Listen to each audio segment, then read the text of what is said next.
Hello students, मैं R D Sharma from icon school. आज हम पढ़ेंगे क्लास थर्ड का थर्ड चैप्टर प्रायश्चित। तो चलते लेसन की ओर। here we go।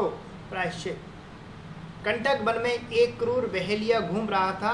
उसने आज कई पंछियों को फंसाने और पकड़ने की चेष्टा की, किंतु उसे सफलता न मिल सकी।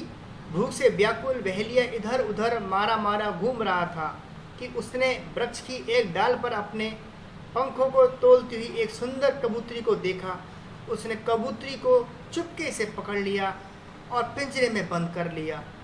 बड़ी प्रसन्नता से बहेलिया ने जंगल पार करके घर की ओर कदम बढ़ाए। जनवरी का महीना था। देखते ही देखते बादल पूर्व की ओर से उठा। तेज हवा वृक्षों को झकझोरती हुई चली। बर्फ के झकोरों ने बहेलिए को इतना दुखी कर दिया कि उसके दांत से दांत बजने लगे। शीत और वर्षा से बचने के लिए वह फिर जंगल में ही वृक्षों के एक झुरमुट की ओर चल भागा। वर्षा रुक गई, किंतु रात्रि का अंधकार घिर आया था और आकाश में तारे जगमगाने लगे। बहेलिया वृक्ष के नीचे खड़ा हो गया और हाथ जोड़कर प्रार्थना करते हुए बोला, जो कोई भी इस वृक्ष पर रहता हो, कृपा करके मेरी सहायता करे। मैं शरणागत हूँ, दीन हूँ। इस समय मैं शीत और भूख दोनों से बेसुध सो रहा हूँ। संयोग से उसी वृक्ष की एक ऊंची डाली पर एक कपूत बैठा जोर जोर से विलाप करते हुए कह रहा था, हाय न जाने आज कपूती कहाँ गई। उसे किसी बहेलिए ने पकड़ लिया, अथवा भयंकर आंधी और वर्षा के कारण पंख टूट गिर जाने से वह मर गई। मैं उसके बिना कैसे जीवित रह सकूँगा। परमात्मा मुझे भी इसी संसार से उठा ले। पिंजरे में कैद कबूतरी ने तुरंत कबूतर की आवाज़ पहचान ली। उसने अपने पंख फड़फड़ा कर कहा, हे प्रिय, मैं यहाँ इस पिंजरे में कैद हूँ। ये ठीक है कि इस बहेलिए ने मुझे कैद कर रखा है, पर इस समय यह हमारी शरण में आया है, दुखी और लाचार है। घर आए दुखी व्यक्ति की सहायता करनी चाहिए, चाहे वह हमारा शत्रु ही क्यों ना हो। कबूतर ने कहा, हे प्रिय, वह बहेलिया नीच और हत्यारा है, इसकी सहायता नहीं करनी चाहिए। कबूतरी ने कहा, हे कपूत सुनो, किसी नगर में एक दुष्ट ब्राह्मण था। एक बार उसने देखा कि उसी नगर में 4 ब्राह्मण कुछ कीमती चीज बेच रहे हैं और बदले में रत्न ले रहे हैं। उसने उन चारों को ठगने का निश्चय कर लिया और अंतिम मिठास से बात करते हुए उनसे मित्रता कर ली। अगले दिन जब वे ब्राह्मण दूर किसी देश में जाने के लिए चलने लगे तो वह दुष्ट भी उनके साथ चल दिया। चारों और चोरों और डाकुओं के भय से उन चारों ने थोड़े थोड़े रत्न अपनी जंघाओं को चीरकर छिपा लिया। 4-5 दिन बाद वे पांचों पल्लीपुर नामक की किरातों की बस्ती के पास से होकर गुजरे। बस्ती के पास पहुंचते कोई चिल्लाए, अरे किरातों, ले लो रत्न, ले लो, ले लो रत्न, ले लो। किरातों ने उन ब्राह्मणों को घेर लिया और उनसे रत्न मांगे। ब्राह्मणों को बहुत मारा पीटा और उनकी तलाशी ली, पर रत्न नहीं मिले।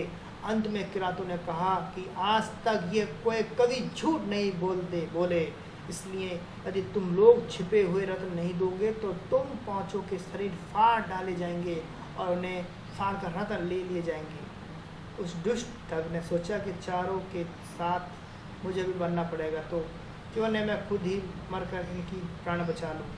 ऐसा सोचकर उसने किरातों से कहा, हमारे पास रत्न नहीं है। यदि तुम विश्वास न हो तो पहले मेरे ही शरीर को चीर कर देखो। मैं इन सबसे बड़ा हूँ, इसलिए मैं ही सबसे पहले मरना चाहता हूँ। यदि तुम्हें मुझे मारकर विश्वास हो जाए कि इन ब्राह्मणों के पास रत्न नहीं है तो इन्हें छोड़ देना। किरातों ने इस दुष्ट ब्राह्मणों की चीर डाला, किंतु उन्हें कोई रत्न नहीं मिला। उन्हें विश्वास हो गया कि कौवा झूठ बोल रहा था। उन्होंने चारों ब्राह्मणों को छोड़ दिया और अपनी ठगी के धंधे को छोड़कर वे अच्छा जीवन बिताने लगे। कबूतरी ने कहा, हे स्वामी, उस ठग और दुष्ट ब्राह्मण ने त्याग के साथ साथ बुद्धिमानी भी की। यदि वह बहेलिया भूख और सर्दी से मर गया होता मैं भी इस पिंजरे में कैद रहकर मर जाऊंगी। इसलिए हमें भी शरण में आए, इस बहेलिया की रक्षा करनी चाहिए। कबूतर उठा और कुछ ही देर में कहीं से जलती लकड़ी उठा लाया। के पत्ते में आग लगाकर वह पास ही बैठ गया। उधर बहरे ने जलती हुई आग में अपनी अच्छी तरह से तपकर सर्दी दूर कर ली। बहरे ने आश्चर्य देखा, कबूतर उसी जलती हुई आग में कूद पड़ा। उस जले हुए कबूतर के त्याग को देखकर पहले की आंखें खुली। सोचा कि उसकी भूख मिटाने के लिए एक पंछी भी अपनी बलिदान दे सकता है, तो वह तो मनुष्य है। उसने फौरन कबूतरी को छोड़ दिया। पति के मर जाने से व्याकुल कबूतरी उसी आग में कूद पड़ी और यह देखकर बहेलिया व्याकुल हो गया। उसने प्रतिज्ञा की कि वह इस क्रूर कर्म को छोड़ देगा और जीवनधारियों पर दया करता हुआ ईमानदारी का जीवन बिताएगा। ये शब्दार्थ हैं, ये स्टूडेंट आपको शब्दार्थ करने हैं। कोई शब्दार्थ सॉल्व करने हैं आपको? सोचिए, बताइए, कंटक वन में कौन रहता था? कंटक वन में एक क्रूर बहेलिया रहता था। बहेलिया दोबारा जंगल में ही वृक्ष के झुरमुट की ओर क्यों भाग गया? क्योंकि वह सर्दी से भूख से तड़प रहा था, बहुत तड़प रहा था। अपनी बारिश भी हो रही थी, इसलिए वो अपनी जान बचाना चाहता था। बहेलिया ने वृक्ष के नीचे क्या कहा?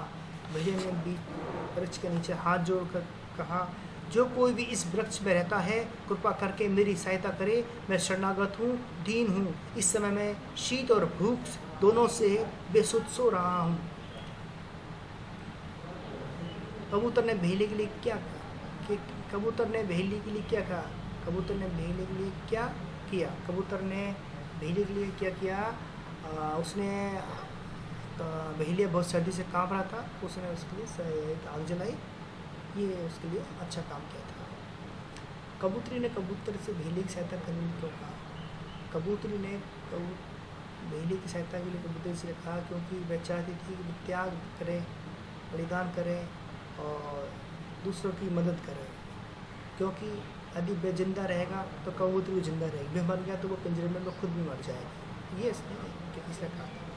कबूतर ने बहेलिया की सहायता करने के लिए शुरू में क्यों मना किया? क्योंकि बहेलिया बहुत दुष्ट क्रूर आदमी था। कबूतरी ने कबूतर को कहानी क्यों सुनाई? क्योंकि उसे बताना चाहता था कि त्याग भी करना चाहिए कभी सभी, और दुष्टों को भी माफ़ करना चाहिए, और बुद्धिमानी से दूसरों की जानें बचानी चाहिए। किरातों को कैसे पता चला कि ब्राह्मण के पास रत्न है? किरातों को इसलिए पता लगा कि कौआ ने बोल कर कहा, एक आओ रत्न ले लो, हीरे ले लो, यहाँ ब्राह्मण आए। उन्होंने चिल्ला कर बताया। किरातों को भ्रम में डालने के लिए तो ब्राह्मण ने क्या किया? किरातों को भ्रम में डालने के लिए ब्राह्मण ने पहले कहा कि पहले आपको लोगों को विश्वास नहीं, तो पहले मुझे चीज डालो, मैं सबसे बड़ा हूँ और मेरे अंदर कुछ भी हीरा नहीं मिला तो आप इनको छोड़ देना। इस घटना से क्या शिक्षा मिलती है? शिक्षा से शिक्षा मिलती है कि हमें त्याग और बलिदान की भी भावना करनी चाहिए, दूसरों की रक्षा करनी चाहिए। बहेलिए पर कबूतर और कबूतरी बलिदान क्या प्रभाव पड़ा? बहेलिए पर कबूतर कबूतरी बलिदान के बाद ये प्रभाव पड़ा कि बहेलिए उसने भी क्रूरता छोड़ दी और पंछियों को मारना छोड़ दिया। तो स्टूडेंट, ये आपकी कहानी थी, ये आपका लेसन हुआ। इनको लर्न करें और स्टडी करें। फिर मिलते हैं अगले चैप्टर को। धन्यवाद।